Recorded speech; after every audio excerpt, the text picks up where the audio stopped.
Welcome back to the Bitcoin Reformation Podcast. We're three pastors, although we're just two pastors today who love Jesus and Bitcoin too. So today, just David and I.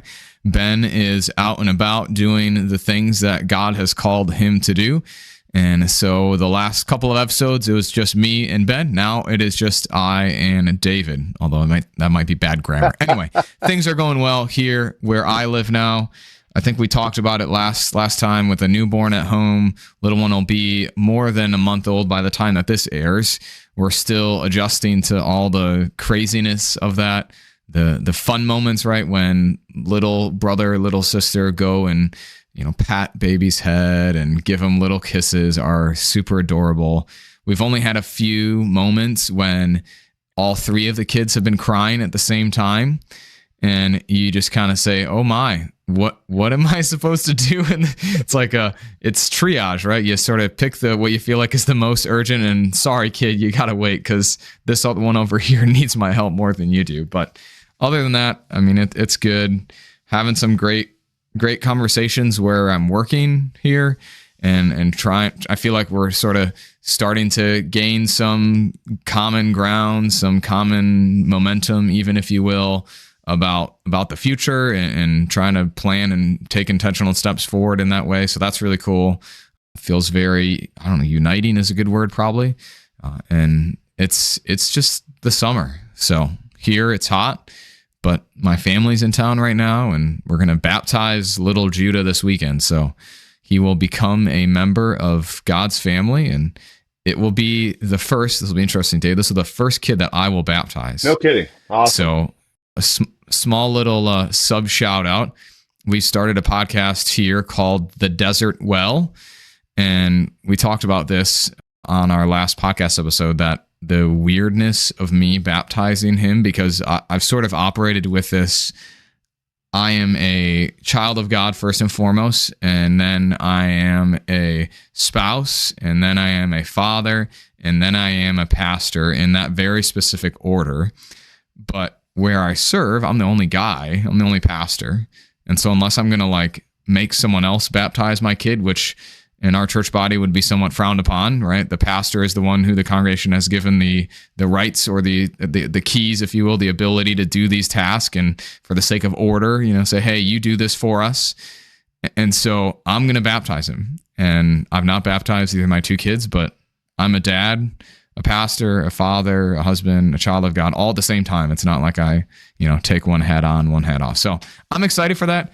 My biggest fear, David, is that I just will cry and not emotionally hold it together. That's all right. And because I was the one at our wedding that bawled their eyes out, not my wife. And so, I've cried. I cried at both my other kids' baptisms. And so, maybe it'll be something like, Judah, I baptize you in the name of the Father. And, it'll be beautiful and embarrassing all at the same time, but God will be at work and God will be doing his thing. And it's an exciting time it's an exciting time to be alive and just grateful for a lot of different reasons, even though I'm still getting 6 hours of sleep and it doesn't seem to matter if I go to bed at 8:30 or 9:30, it's still 6 hours. So I told David beforehand that women seem to have a gift, a supernatural, I would even say, gift to be able to function in that little amount of sleep and not be just absolutely wrecked. So I've forgotten what it's like to feel like you're mentally present and fully aware. I feel like you need... It's just how my life is. I feel like you need a middle-aged uncle, such as one like me, to be really nearby you, to live in the family compound with you, because I would love to sleep 8 hours, and I average probably 5.5 to 6 already a night, Jared. And I'm not saying it's good, but anyways, I got to tell you, I love talking about Bitcoin. I do. There are a few subject matters that I like talking more about than Bitcoin because just quite frankly, they are more exciting. And the baptized life in Christ is absolutely one of those. So what an exciting weekend for your family when you say you're a child of God.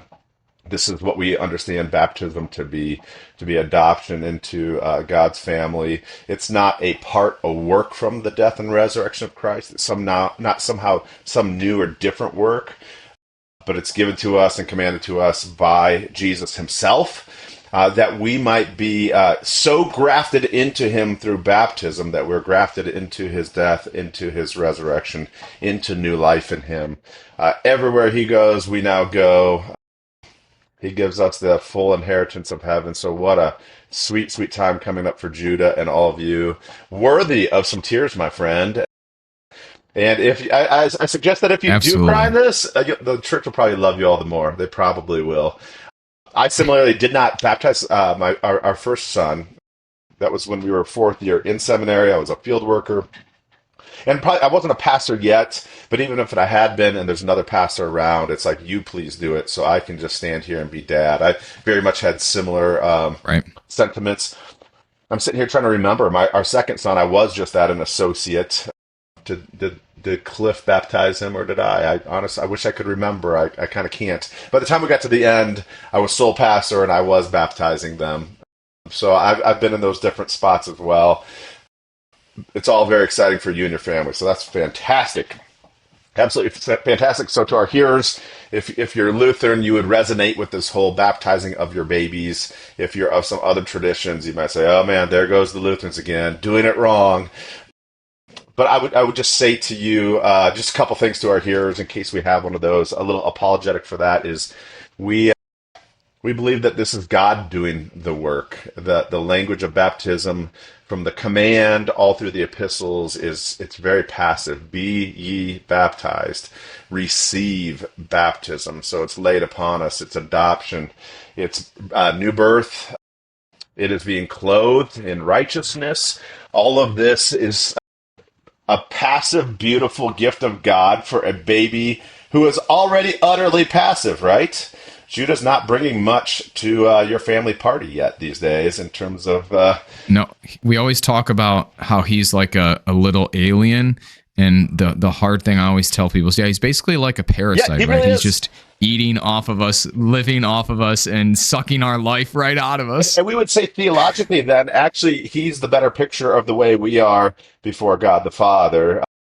We all who live our capable middle years, we're the ones in the theological danger zone, thinking more highly of ourselves than we ought, thinking, hey, I dressed myself today. I similarly can clothe myself with righteousness, So I love baptism for Judah.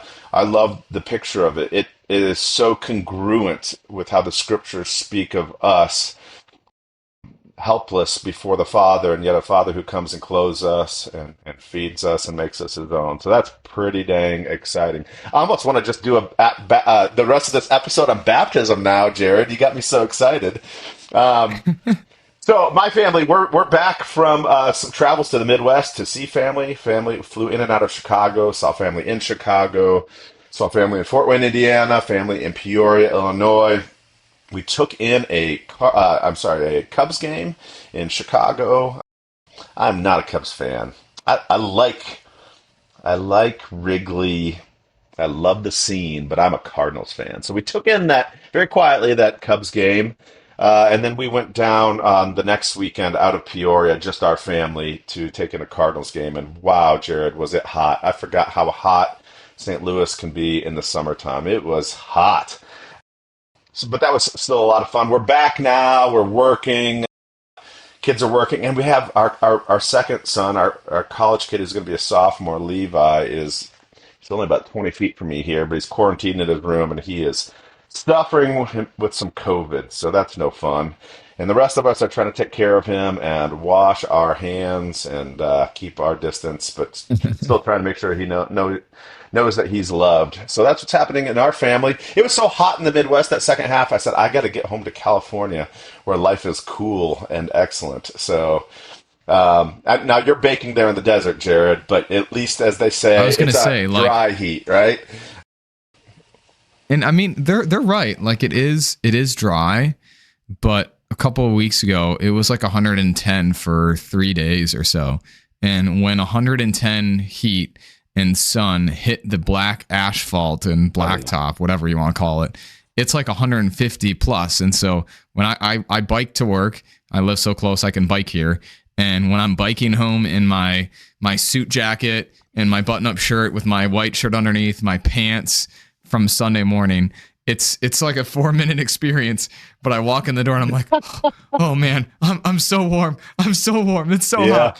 It's really, and the worst part is like there's a breeze a lot of time, which is really good because that helps that not feel as bad.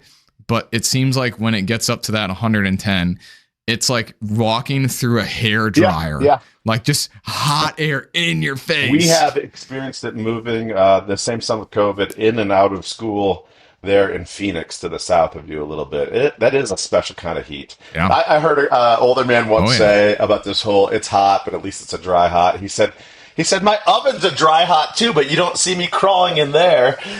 So I liked that. I liked that. That's great. That is absolutely perfect.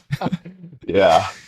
Well, here we are. It is summertime. This episode will come out in a little bit. It's July 1st, if I'm paying attention well. So first day of July, as of recording.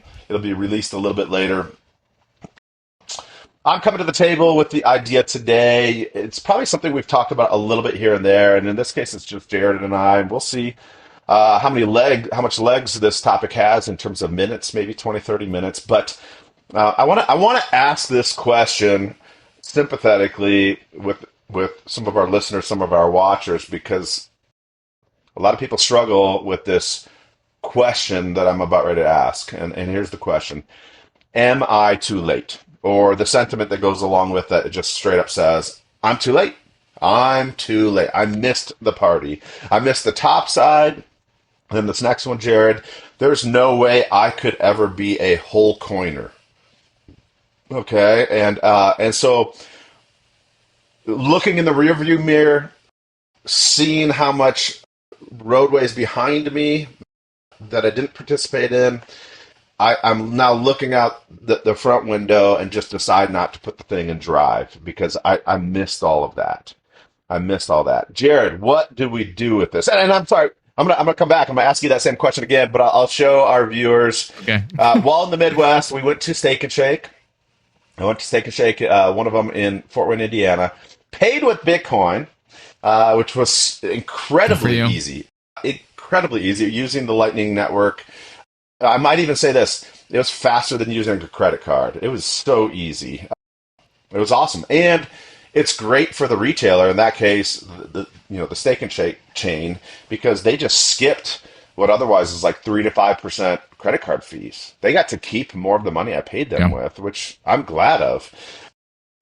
And they said the CEO, I think, said that it's saving them 50% on transaction fees. Amazing. To run stuff over a Bitcoin network. Amazing. So it was quiet afternoon when I snuck into this Steak and Shake with my wife and daughter. We went out to the grocery store. We left the boys with grandma, and we snuck into a Steak and Shake to share a large shake and a big basket of beef tallow fries. It was great. And the manager came around because it was a quiet afternoon and said, "How are you folks doing?" I said, "I'm doing great." And my wife saw it. I could just see her. She was like, he's not going to. It's coming. It's coming. I said to him, I want to share with you why we're here today. And basically that, I love that you moved over to beef tallow fries. They're going to be frying in beef tallow. I love that. But second of all, I am a Bitcoiner. I love Bitcoin. And you all started accepting Bitcoin. And he got excited. He said, "Did you pay in Bitcoin?" I said, "Oh, yes, I did." And he said, "You're one of the first 5 customers to do it, or at least who has told me that he's done it." He said, "I'll be right back." It took him a while to go, I think, to his office and come back. But he came back and handed me this. So look at that, Jared. Anyways, I won't rat exactly on the family member. One of my family members thought this might actually be a Bitcoin. No, this is fakey fake. It is. Man, if only, right? It is 100% copper. Or so it claims there. And I think you can get these on eBay, probably Amazon. It's got a nice feel to it. It is metal. It is heavy. It is stamped with the B on the front for Bitcoin. And then just kind of circuit boardy on back, which is nothing. Just kind of future tech looking. But it's fun. Got that. And but that brings up the idea. Imagine, I mean, that's a whole coin, right? Even though it's a fake coin. And somebody says, I'm too late. There's no way I could be a whole coiner. Jared, I don't think you, Ben, or I would shy away from that question. In fact, that'd be like a real earnest, honest sentiment or question from somebody. I'm too late, right? I'm just too late. What would we say? What would you say in that moment to that person? Ooh. I mean, the short thing I think I would say to someone is no, right? So that's the long answer. No, you're not. And then I would hope that they might say, what? Yeah, I am. Don't you see how much it is right now? Don't you see how expensive it is, et cetera, et cetera. And so I think I would try and draw out sort of what is the underlying thing they're feeling, right? So trying to get to the not just factual sort of stuff, but like why do you feel like you're too late? And as I'm thinking about this, sort of processing with you, I think part of the reason people feel this way, and what I would probably tell them, is sort of this abundance scarcity mindset in some ways. So the abundance mindset, there's always going to be more, there'll always be another chance, there'll always be another opportunity. The scarcity mindset, there's only one chance, one opportunity, one moment, and if I miss it, it's gone forever and there'll never be another one.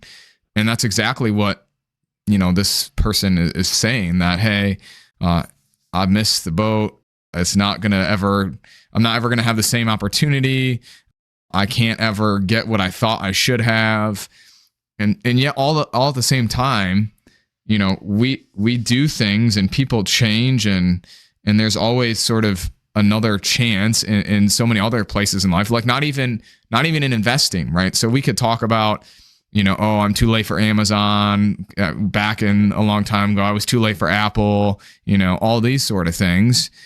But you think about somebody who changes careers. So my dad isn't a perfect example of this, but somewhat.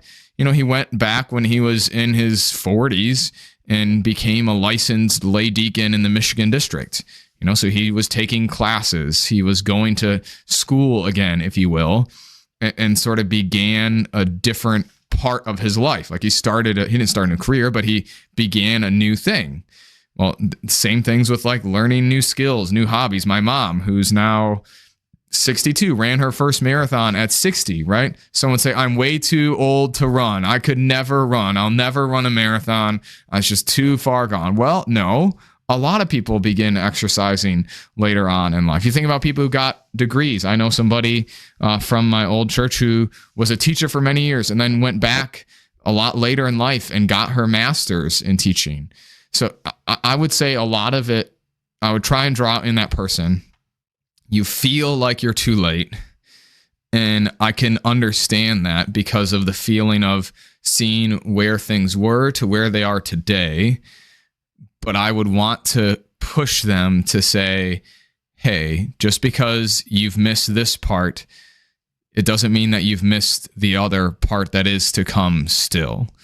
That there's still opportunity today, that there's still opportunity tomorrow, that when we think about Bitcoin itself, maybe this is the most helpful thing, that it's not like the world that we live in where you have to be an insider, right? Where you have to be one of those initial founders of that company or the person who bought the stock right away when it was still really cheap.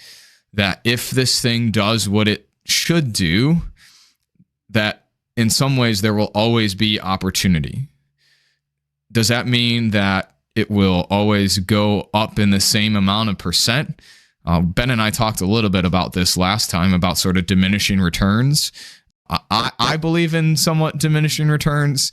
It's not going to go up as many percent as it did the first 6, 7, 8 years, right? Because it's a more mature asset now, and it's just going to take more to sort of move it.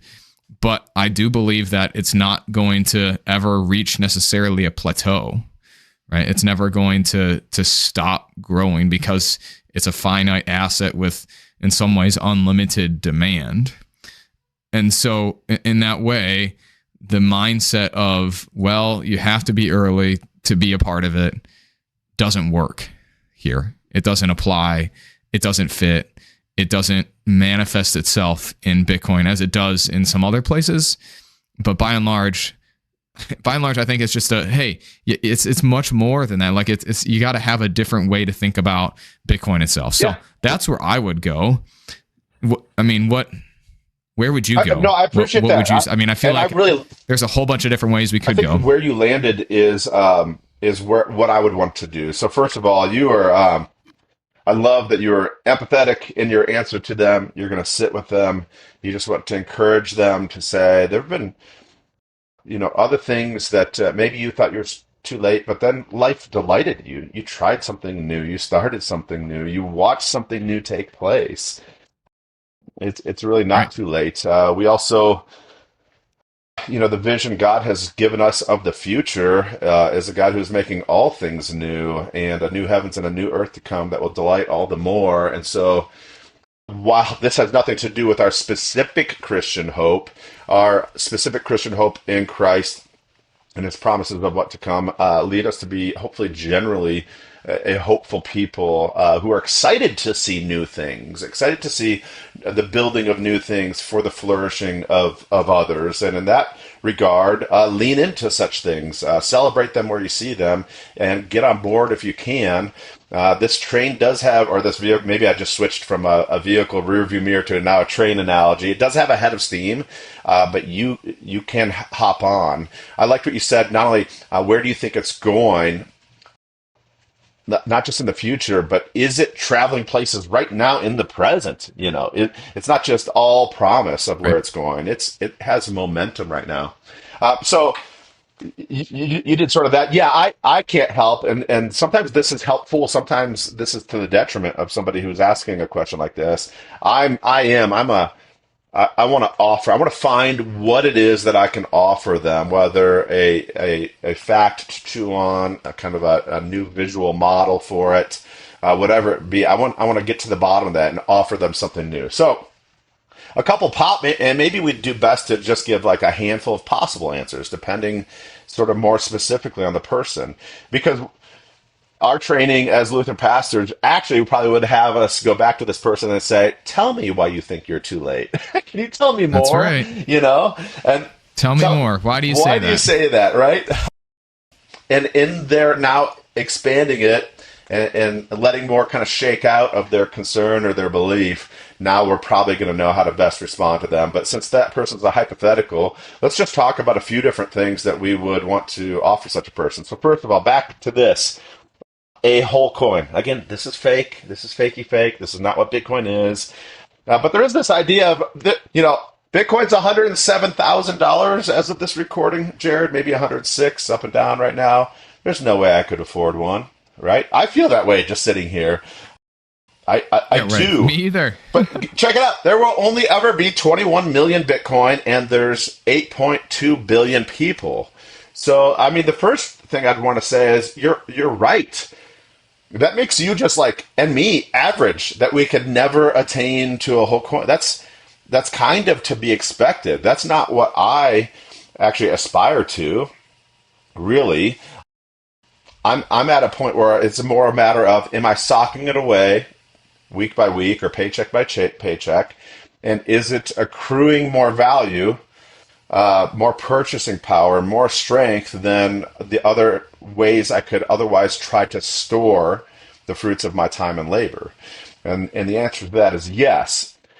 But back to this, 21 million of these for 8.2 billion people, that actually just comes out to 0.0025 or 26, depending on how you want to crunch the numbers, Jared, Bitcoin per person. Was that like 2 million sats? Yeah, just a little bit more. Or 200,000? Yeah, or right around there. I didn't do the full sats.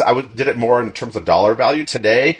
That would be, to get your 0.0025 or 26 today, Jared, would cost $260. So think of this. If every human got an equal slice of Bitcoin, and Judah, your son, is one of those humans, you would be seeking to get him $260 worth of Bitcoin today, and then he would have his forever slice as if it was distributed evenly over all of humanity, right? Yeah, right. Now, I want to even go further with that. I told Jared about this before we hit recording. Um, Bitcoin is like digital property. So let's think of actual property. When it comes to sizes of actual property, we measure that in acres. So before our recording, before I even got on with you, Jared, I pumped into Grok. I asked it a few questions and I'm ready. I said, how about this, Grok? How many habitable acres are there in the world? And it gave a kind of long explanation. It even gave a little bit of a range. But here's what it came up with. You ready? It came up with 9 to 10 billion habitable acres, right? But I'm gonna trim that down. Let's be a little bit more conservative. Let's say there's 8.2 billion acres, right? And there's 8.2 billion people. Jared, that would come out to 1 acre per person. Do you have 6 acres for your family, Jared? Yeah, right. No. I mean, David, I don't even own an acre. Well, I know. Right? You're leasing right now. Well, let's pick on me then.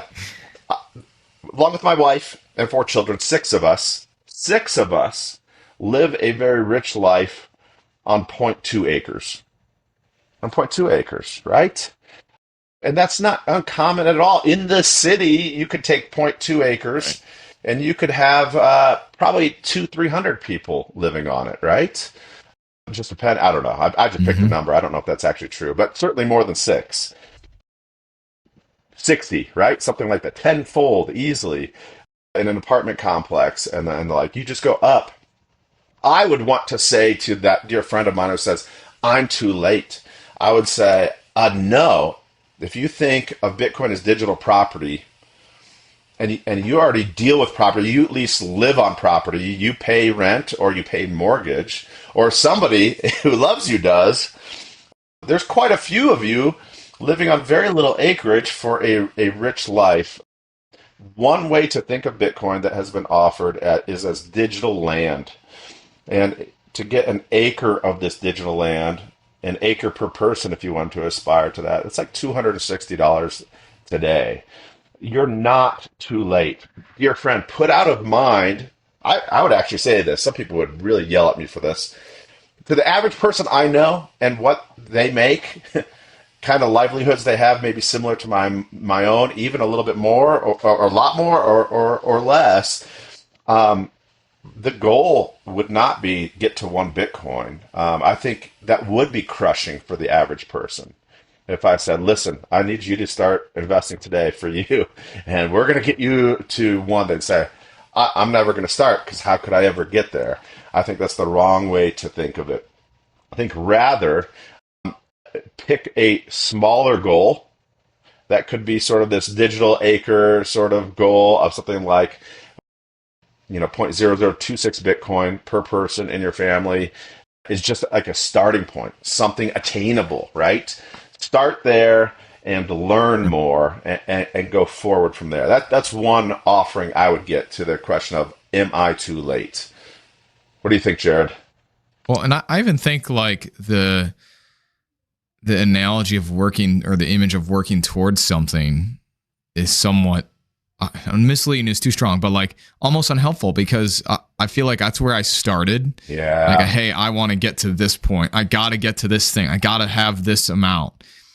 But now that I've grown and learned and been with Bitcoin for a while, it is exactly what you had said earlier. It's not, in some ways, I could care less about the amount of Bitcoin I have as much as that I am continuing to use it for what Bitcoin is, which is a better way to save my time, effort, and energy for the sake of my family, their children, and my grandchildren.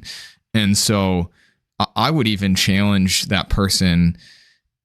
Well, you might feel like you're too late to meet whatever subjective goal that you think you need, but you're not too late to become a participant in the Bitcoin network, to change and store your time, effort, and energy in Bitcoin itself. Because even if you're retired, you're still, whether it's Social Security income, whether it's taking maybe part of your stocks in your Roth or your IRA, and you could put some of that into Bitcoin. And so it doesn't really matter what phase of life, if you're working and you're getting an income for the time and the service that you're providing, or if you're managing that money and time that you've saved, you still have the opportunity to switch some of that to save some of that.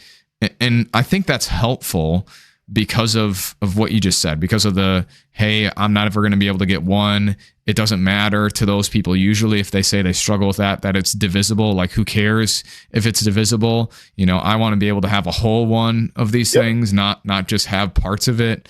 But I also think the whole, call it unit bias, we've talked about that a little bit, is also plays a part in this. And so this is just the idea that, I didn't get it when it was $10 and now it's $100 and it'll never be 1,000. And so I've missed it. Yeah.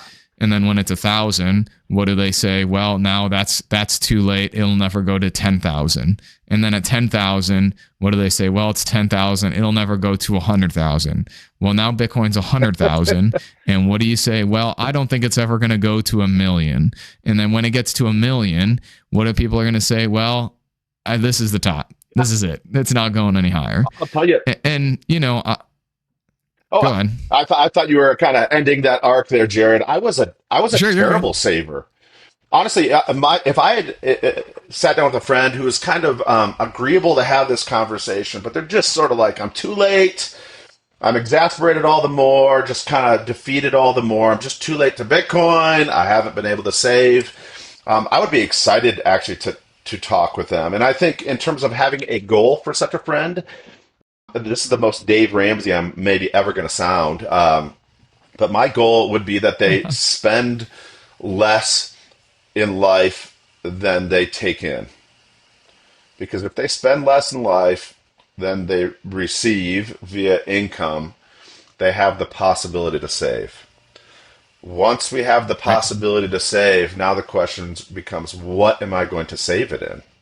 And that's kind of where I would want to go next with such a friend in terms of the I'm too late. They might say, I'm too late, but I have been able to save 1% or 2% of my take-home paycheck, savings. I want to be like, do you mind telling me where you're saving that? I saw some other numbers this last week, Jared.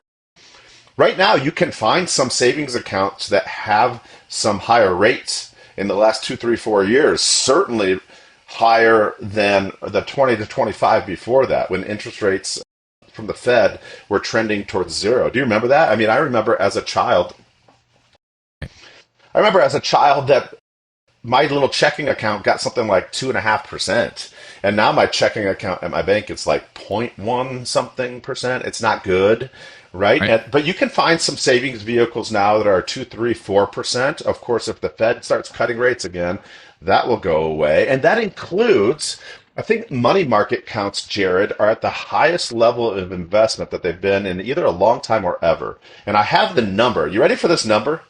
There's $7 trillion in the United States alone invested in money market accounts, earning somewhere in the 4% range. That's not bad. It's not bad. That's certainly better than my 0.1 in my checking or savings account, whatever it is, Jared. But it's possibly higher than the 4% in a money market account is probably inflation right now. Right? It's being reported as low as 2.5.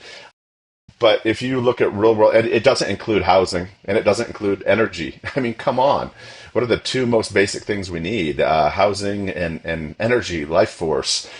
So that's really sad that they haven't included that. But that's where I'd want to say to my friend, okay, you're spending less than you're taking in. You're looking to save. And I'd say, friend, I love you, but I am concerned a little bit about where you're saving.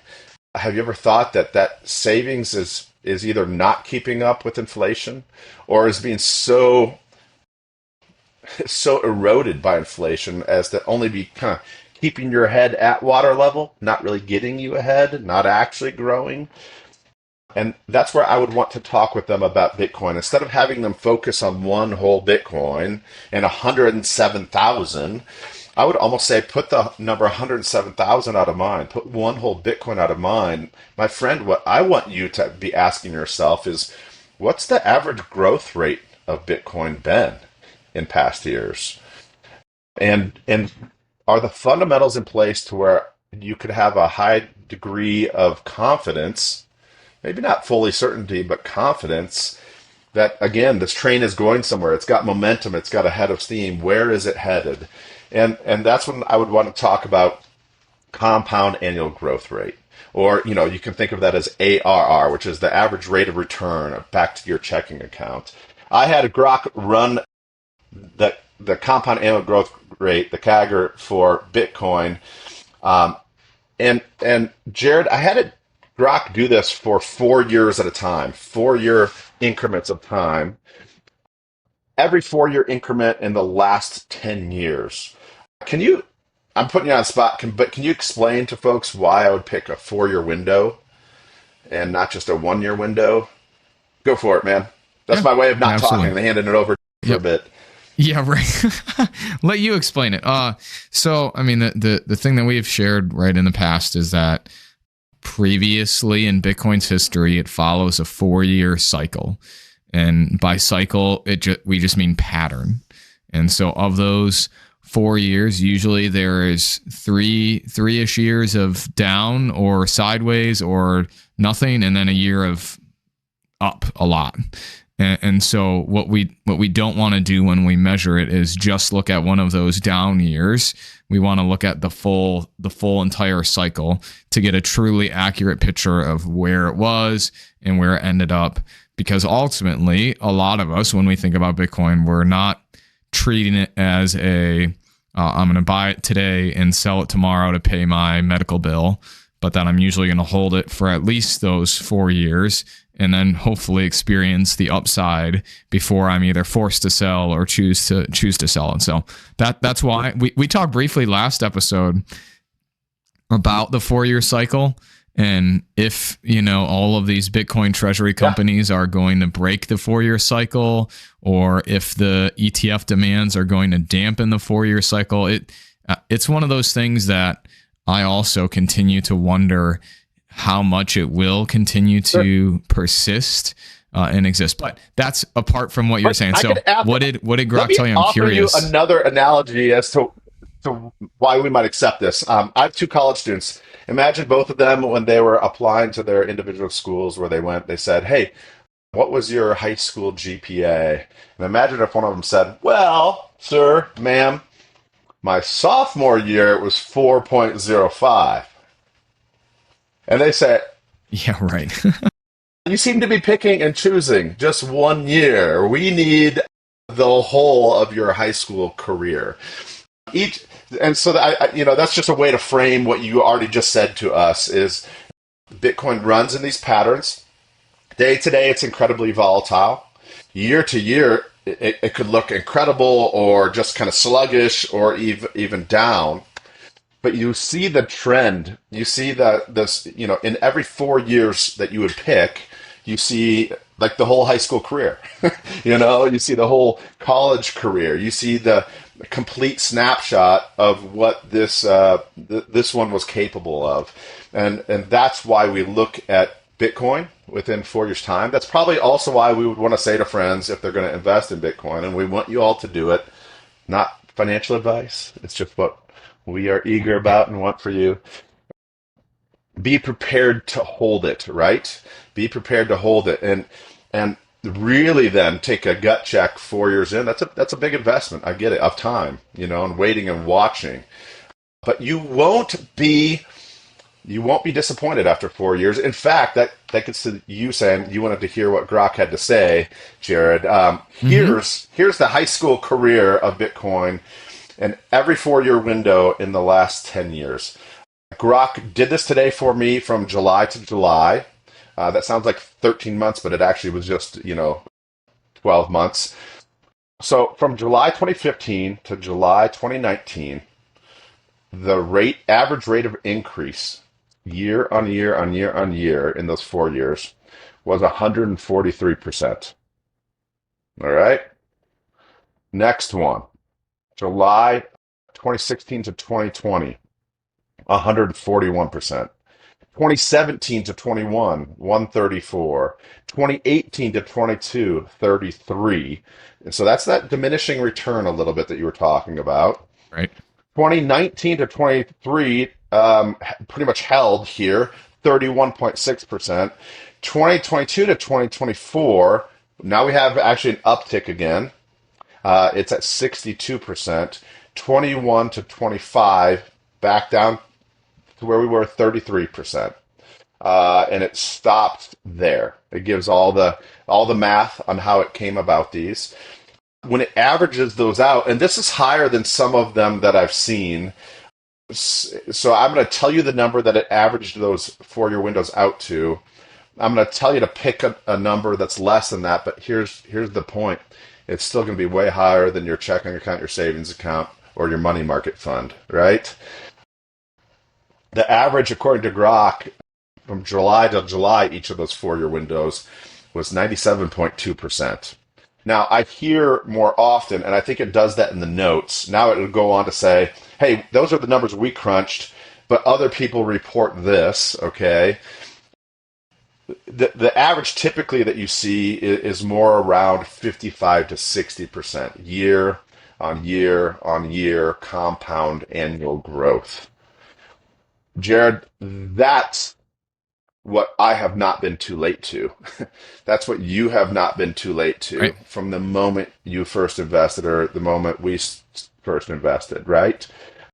In fact, it's that career of Bitcoin, that stellar performance, that has this guy not concerned about, like, got to get to that whole Bitcoin. Got to get to, I mean, I would love all that for sure, right? I would love that. But I'm paying much more attention to what am I able to invest paycheck by paycheck, and how has that done? Is the thesis still intact that has been a better savings vehicle, more powerful for me and my family than these other vehicles afforded to me? And the answer for me and for us has been a resounding yes. And I think the thing that I would add here, I think we talked about this on another one too, Rivers' report about businesses holding Bitcoin on their balance sheet and how you only needed a 3% allocation with a 97% cash allocation. So not even in a mutual money market account, just holding pure cash to outpace the reported rate of inflation. 3%. And yeah, so I think it even outpaced the S&P 500 earnings, if I remember, Jared. Like, it was really, really good. Right. Yeah, I think you're right. It was really good. Right. And so when you think about, am I too late? Not just am I too late to have growth? I think the other thing people sometimes say is, well, I'm so late, and so it's going up, which means it must go down a lot, sort of thing. And so I want to try and time it. I want to try and buy the bottom. You know, I'm sure there's some people who are still sitting around waiting for 12K, all those sort of things. And what I would say to you is get off zero, right? So that's a phrase in the Bitcoin world. Just do something. You don't need to buy $20,000 worth of Bitcoin today, right? If you get some, then you're exposing yourself to that growth rate, whatever that is. And even if it's less in the future, I mean, I think Michael Saylor says that he thinks it'll settle down to 20% or 21% or something Measly like that. 20, huh? But that's still, yeah, right. I mean, you go to most hedge funds, most investment advisors, and they're not going to promise you, yeah, I think your portfolio will grow on about a 21% average rate of return. Most of them are going to tell you, well, I think we can try for like 5 or 8. And, that's a good year. If you get an 8% return in your portfolio, that's awesome. But the thing that we're trying to get you to see, maybe, or this person, metaphorically speaking, is that there's the growth rate that is continuing to be a trend. And so unless the trend starts to somehow disprove itself, we still assume that it will continue. And then at the same time, if you want to participate in this, it doesn't have to be all of it. And so it's sort of the both worlds. If you still are a little afraid and nervous of it, then okay, don't sell your entire stock and bond portfolio and buy IBIT. Don't do that. Start with a little bit. And in some ways it will teach you and it will show you what it is, how it works, and sort of make its own case, right?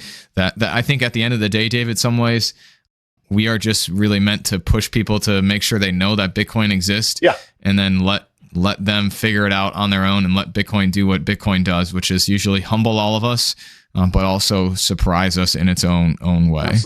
Absolutely. Yeah, absolutely. I just looked up the average CAGR of the S&P 500 in that same time span, and it was like 11%, which, by the way, is still very good. It's still very good. That's still really good. It's hard to get in and out of in a liquid fashion, and that still is small compared to what Bitcoin has done. So there you go. Yeah.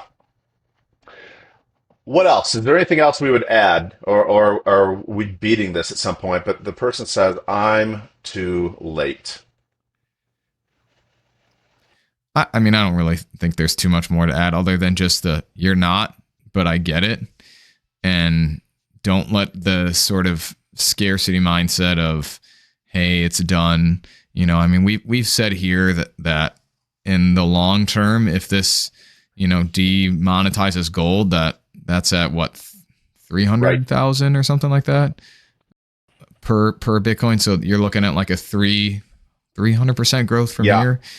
If it goes to be more of the sort of storage of wealth for countries, for people around the world that we think it could be, that $1 million of Bitcoin is not far or hard from here. I don't think that that's going to be in, a year or two, like some people claim. Right.